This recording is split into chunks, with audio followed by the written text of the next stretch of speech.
Assalamu alaikum guys. Welcome to Equivalence where quality meets precision.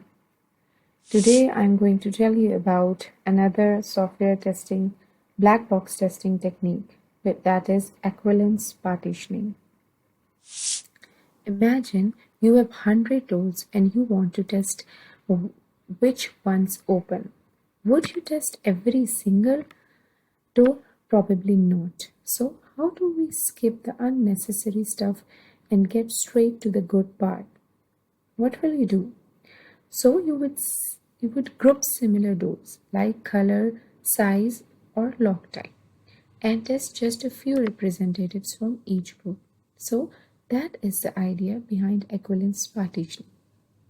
Let's break down equivalence partitioning by understanding its name. So, equivalence. This means equal or similar. In testing, it refers to treating a group of inputs as equivalent because they are expected to behave the same way. And second is partitioning. So, which means dividing or splitting something into parts or groups. So, equivalence partitioning means dividing the input data into groups, partitions, where all the values in each group are equivalent and that are expected to produce the same behavior. For example, if you want to test a range or large amount of data, you do not need to enter each and every data. You just group the data. So, less work, fewer headaches, and your boss thinks you are a genius. Okay, now I will give you a few examples which you have to keep in mind while making the test cases using equivalence partitioning. So the first is if you have given a specific range. Let's imagine you are hosting a party and your guest list says only people aged 18 to 40 are allowed. So let's define our equivalence classes. The valid classes, as we have to define one valid and two invalid classes. So the valid classes between the age to 18 to 40. The invalid classes ages below 18 and the invalid class 2 is ages above 40. So for example, if we test age 25, if a person who comes and with age 25, then it's valid because it falls in the range. But if a small kid, for example, of 12 age or 13 age comes to the party, so he is not allowed. We will simply cancel him. So it will become invalid class. And another invalid will be if an old person comes for the party, then he is not allowed for it. So this is the invalid class. So we did not test every age in the world, just one from each group. That's equivalence partitioning. Now let's talk about a specific value. Imagine you are super picky about your coffee and will only drink a medium latte. Valid. So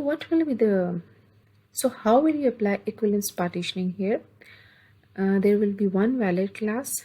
For example, there will be one valid class which will exactly match with medium latte and two invalid class. Invalid class 1 is other coffee drinks like large mocha. It's not of your type, it's not of your interest, so it is invalid. And another invalid class 2, it can be completely unrelated drinks like orange juice or whatever.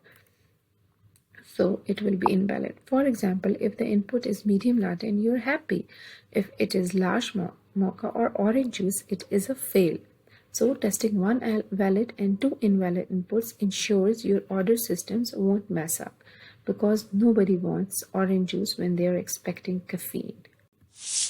Okay, now imagine you are running a VIP club, but it's only for cat lovers. Your set of valid members includes cat, kitten, tiger. Now, for example, testing cat is valid. Testing dog fails because, well, dogs are cute, but this isn't their club. So in equivalence partitioning, You either belong or to the set or you don't. There is no middle ground. Finally, let's talk about a Boolean condition. It's like flipping a light switch. There are only two possible states, one on or off. So the valid class is true or on, and the light works, and the invalid class is false or off. It's dark and you might need a candle. In Boolean testing, it's simple. You test both on and off, and you are done. No gray area here.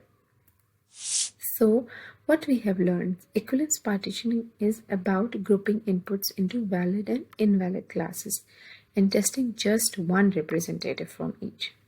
For range conditions, test inside, below, and above the range. For specific values, test the exact match and two oddballs. For sets, test one member and one outsider. And for Boolean conditions, test true and false. So by doing this, you will save time and avoid repetitive tests and still cover all possible scenarios.